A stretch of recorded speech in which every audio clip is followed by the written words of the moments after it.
혹시 부자 아빠 가난한 아빠라는 책 읽어보셨습니까? 로버트 키요사키 선생. 표지를 보여드릴까요? 이 책 말이에요, 이 책. 기억이 없으시죠? 읽으셔도 말씀드리기 좀 그래요. 좀 된 책이니까. 이 책에서 참 재밌는 얘기를 합니다. 어떤 얘기를 하냐면 자동차를 갖다 놓고요. 질문 아이 들어볼까요? 자동차는 이 책에서 자산으로 봤을까요? 부채로 봤을까요? 이 찍으세요, 빨리. 공부 잘하셨는데요. 질문제의 분위기와 취지와 이걸 고려해 볼 때 부채 같다. 근데 좀 납득이 안 되시죠? 왜냐면 자동차는 우리가 볼 때 재산이잖아요. 되게 큰 재산이잖아요. 근데 얘가 말하는 건 차 샀냐? 너 정말 안 됐다. 앞으로 기름값 나가지, 보험료 나가지, 수리비, 주차장 돈 나갈 일밖에 없어. 앞으로 네 재산을 이 차가 갉아먹을 거야. 그러니까 이거는 너한테 큰 짐, 부채야. 로버트 키요사키 주장에 따르면 뭡니까? 너 부자가 되려면 뭘 해야 돼? 너한테 현찰을 가져다 주는 진정한 의미의 자산을 늘려야 돼. 그래 네가 부자가 되는 거야. 인사이트 있죠. 인사이트 있잖아요. 그죠? 제가 봤을 때는 아주 의미 있는 거라고 생각이 됩니다. 자, 이 녀석을 딱 보자마자 그런 생각들이 좀 드셨으면 자산의 정의에 대해서도 이해가 되실 겁니다. 자산 보통 정의면 이렇게 이름이 되게 좀 길어요. 복잡하고 그런데 이거 조금 더 세게 말하면 캐시 인플로우 창출, 즉 돈을 버는데 기여해 준 걸 뭐라고 하냐면 자산이라고 부릅니다. 이쯤에서 한번 질문을 좀 드려볼까요? 회사는 자산을 왜 보유해요? 돈 벌라고. 좋아요. 그렇다면 우량 자산과 부실 자산은 어떻게 구분합니까? 돈을 많이 벌어다 주면 뭐예요? 우량 자산. 돈을 조금 벌어다 주면 뭐예요? 부실 자산. 쉽죠? 부실 자산 대표적인 게 뭐예요? 팔리지 않는 재고자산, 회수가 안 된 채권 이런 거죠. 그죠? 자, 그럼 질문 좀 드려볼게요. 현금이 부실 자산이 될 수 있었어요? 현금? 납득이 안 되죠. 근데 저 녀석 분위기로 보면 부실 자산 될 수 있다는 것 같은데? 납득이 안 되시죠? 전 될 수 있다고 봐요. 이를테면 제가 친구랑 동업하기 위해서 제 돈 1억이랑 그놈도 1억 얹어가지고 같이 회사를 차렸습니다. 그래서 제가 1억을 현찰로 찾아갖고 그놈한테 딱 줬어요. 그랬더니 이놈이 그 돈을 두고 갔더니 마늘밭으로 가는 겁니다. 땅 파더니 마늘밭에다 그 돈을 묻는 거예요. 어때요? 기뻐요? 짜증나죠? 분노되죠? 왜요? 제가 그놈한테 투자했으니 까먹을 수도 있어요. 하지만 뭡니까? 돈을 벌 거를 기대하고 준 거예요. 리스크를 감안하더라도 돈 떼돈 벌 기대해서 내가 돈을 1억이나 박은 거란 말이에요. 그걸다가 땅에다 묻었다 뭐예요? 가치를 창출 못하고 있는 겁니다. 여기 인사이트를 얻으셔야 돼요.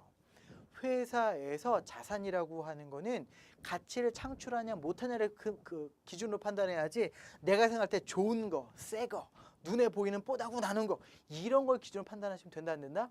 안 된다는 겁니다. 그래서 여러분께 부여가 된 자원이 어떤 자원들이 있는지 보시고 그걸 통해서 정말 캐시를 찍어내는 것들이 있는지, 그게 설마 허름하고 안 좋은 거라 하더라도 그게 돈을 찍어낸다면 그게 보다 진정한 의미의 자산이에요. 아쉽죠? 자, 그럼 부채 가볼게요. 부채는 좀 더 공격적인 질문이 기다리고 있어요. 부채는 돈 나가는 게 부채지 않습니까? 자, 질문입니다. 본인은 회사의 자산일까요? 부채일까요? 조직이 자산일까요? 부채일까요? 가정의 자산일까요? 부채일까요? 미치겠죠. 부채 같잖아요. 그죠? 돈 뜯어 안 되고. 다 자산이에요. 다 자산. 수중하니까 주위에서 이렇게 돈도 드리고 이렇게 잘해주는 거 아닙니까? 그죠? 분명히 자산입니다. 자, 그런데 문제는 뭡니까? 여러분이 자산인 건 분명한데 장부의 금액으로 기재가 되겠습니까? 안 돼 있죠? 왜 그럴까요? 이게 회계의 큰 한계점이에요. 이 한계를 모르시면 의사결정할 때 오해를 하기 쉬워요. 회계는요, 뭐로 환산하는 거였어요? 숫자로 환산하는 거예요. 제가 예전에 들으신 분 중에도 아실 거예요. 실미도에 되게 유명한 약국이 있었다고. 근데 그 유명 약국에 아침이면 고시생들이 줄을 쫙 서있어요. 뭐 하는 줄 아세요? 들어가서 바카스만 한 병 먹고 그냥 나오는 거예요. 줄 서서 이상한 짓이잖아요. 왜 그랬을까요? 약국의 셋째 딸이 끝장이 예뻤는데 하필이면 아침에만 아빠를 도와주러 나온 거예요. 그 딸이 시집갔거든요. 약국 어떻게 됐을까요? 망하기 직전까지 갔습니다. 자, 약국에 있어서 셋째 딸의 가치는 뭐예요? 존폐를 가능할 정도로 정말 중요한 자산이었어요. 하지만 약국에서 재무상태표 만들었습니다. 셋째 딸 같이 장부에 박아놨을까요? 박아놔요. 얼마나 박아놓을 거예요? 3억, 4억? 박아놓으면 뭐 할 거예요? 시집가면 없어지면 가면 떨어요? 그렇죠? 회계는 한계가 분명해요. 수치로 환산하지 못한 건 빠집니다. 근데 그 얘기 왜 합니까? 회계 사면 회계 엄청나게 좋다고 얘기해야죠. 유용한 도구예요. 그러함에도 불구하고 이런 한계점이 많음에도 불구하고 회계 쓰는 데는 이유가 있는 거 아닙니까? 회계 밖에 다른 대안이 별로 없어요. 회사를 수치로 표현해서 큰 틀로 보게 하는 그나마 회계가 가장 유용합니다. 제가 숫자 경영이라고 얘기를 하거든요. 숫자로 경영하는데 한계점이 분명히 있지만 그래도 그 숫자 제대로 모르면 어때요? 제대로 그 의사결정이 쉽지 않습니다. 그래서 재무제표에 근거한 회계 한계점을 잘 아시는 걸로 실제로 회계 정보를 유용하게 써라. 그리고 자산과 부채의 의미 제대로 파악하시고요.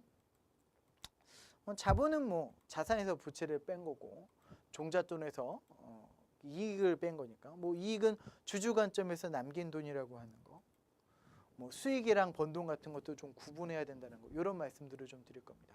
이 부분은 사실은 내용이 굉장히 좀 많아요. 그래서 의미가 굉장히 있습니다. 그래서 제가 실제로 책에는 이거에 대해서 굉장히 강조를 해서 적어놨어요. 실제 우리 회사, 우리나라의 대표적인 기업들의 손익계산서 분석도 해놨고 그걸 통해서 오해해서는 안 되는 것들을 구체적으로 적어놨으니까요.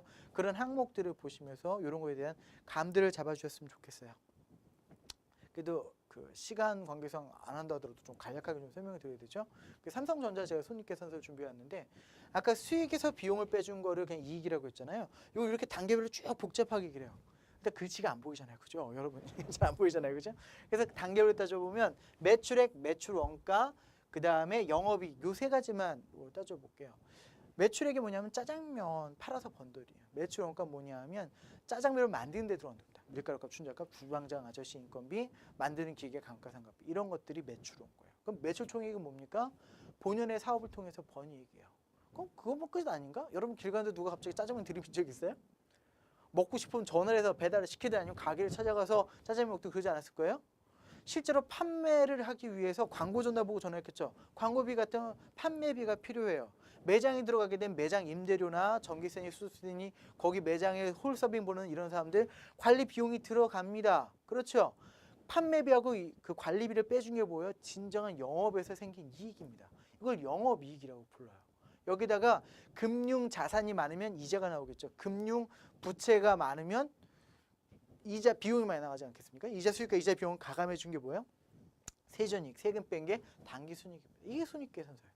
어려워요? 되게 쉽습니다. 그러니까 여러분께서 재무제표라고 하는 거 너무 부담 갖지 마시고 실제 재무제표 보는 거 너무 걱정하실 필요 없어요. 그래서 제가 뭐 책 광고 해야지. 책에 보면 실제 사례들이 해당되는 내용들은 이것들이 어떤 의미를 갖고 있는지 그리고 실제 회사를 경영하면서 어떤 꼭지들 주의하셔야 되는지 제가 케이스별로 다 해놨어요. 그래서 제가 커피 포장마차에서 시작해서 테이크아웃점을 만들고 난 다음에 커피숍까지 발달돼 갖고 각 단계별로 뭐가 쟁점이 되는지 그다음에 얘가 나중에 도넛공장 주주가 되거든요. 오너가 되는 거예요. 그죠?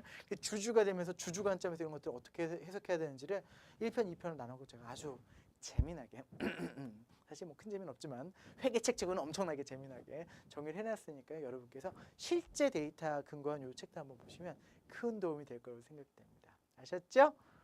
아직까지 끝나지 않았습니다. 제 강의는 계속 이어집니다.